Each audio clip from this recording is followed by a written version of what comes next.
He was the mayor who walked the streets, the president who shocked the world, the punisher feared by criminals, the strongman who divided a nation. Before he became the most controversial president in Philippine history, Rodrigo Duterte was already a legend in the southern city of Davao. In the 1980s, Davao was drowning in chaos. Crime, drugs, communist rebels, and fear ruled the streets. But then came a tough-talking, no-nonsense city prosecutor, who would later become mayor. Duterte didn't govern from his office. He roamed the streets, often on a motorbike, patrolling his city, sometimes armed. To many Davaoeños, he was a protector. To others, he was terrifying. Under Duterte, Davao transformed from the murder capital to one of the safest cities in Asia, depending on who you ask.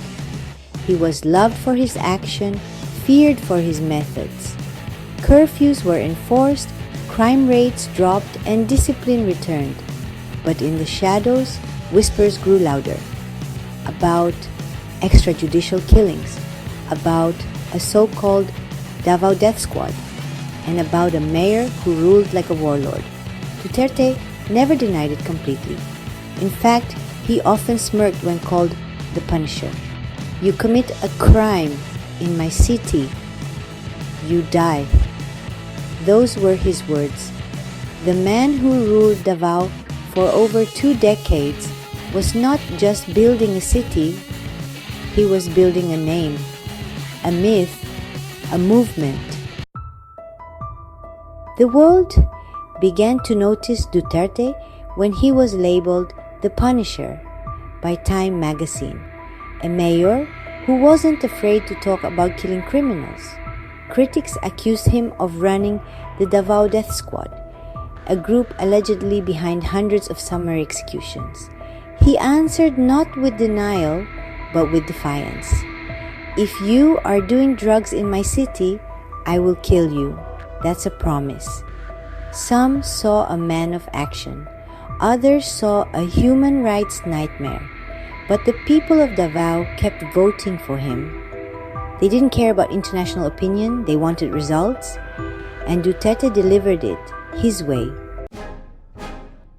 In 2016, Rodrigo Duterte shocked the nation by running for president and winning by a landslide.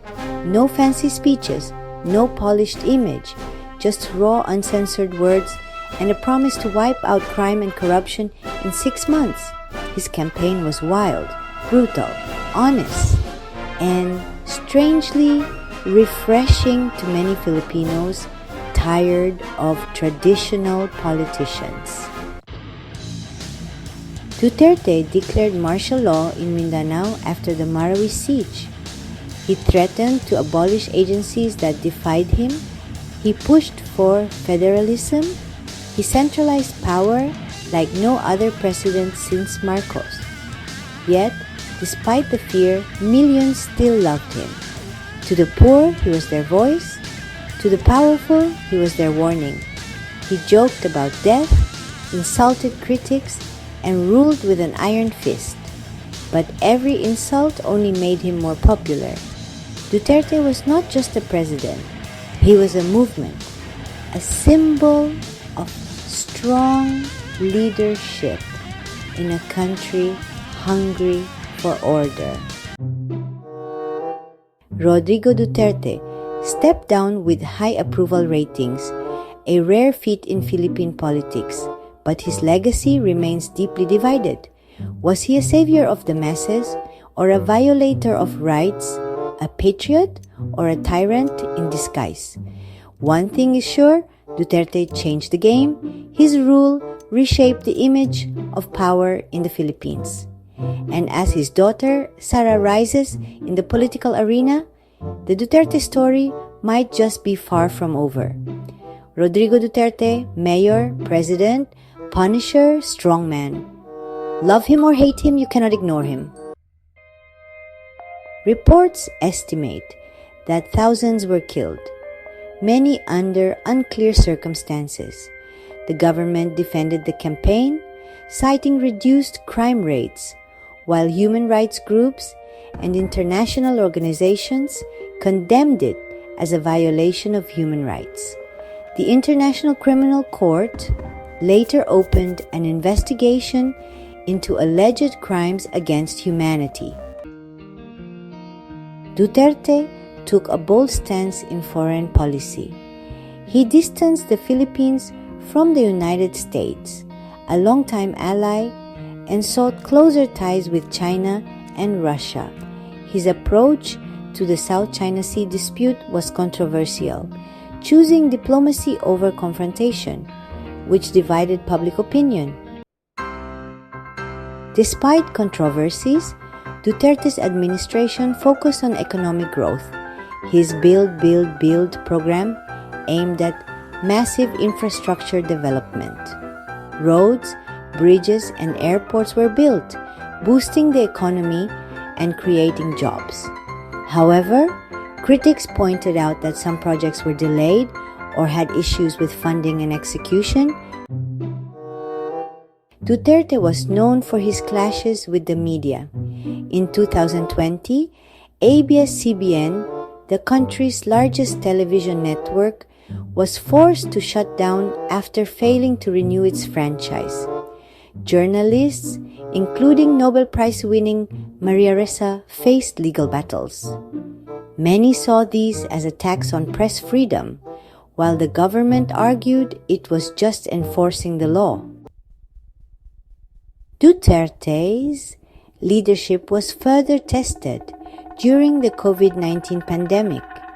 Lockdowns were implemented and strict quarantine measures were enforced. While the government launched vaccination programs, many criticized the slow response and handling of the crisis. After leaving office in 2022, Duterte remained a polarizing figure. In 2025, he faced legal challenges as the ICC issued a warrant for his arrest over the war on drugs.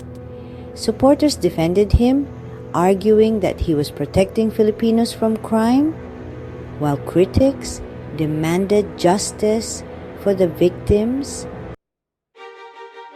Rodrigo Duterte's legacy is complex. To his supporters, he is a fearless leader who fought for the people. To his critics, he is a symbol of human rights violations. The question remains, how will history remember the punisher of the Philippines? What do you think of Rodrigo Duterte's legacy? Share your thoughts in the comments below. Don't forget to like, subscribe, and hit the notification bell for more deep dive documentaries.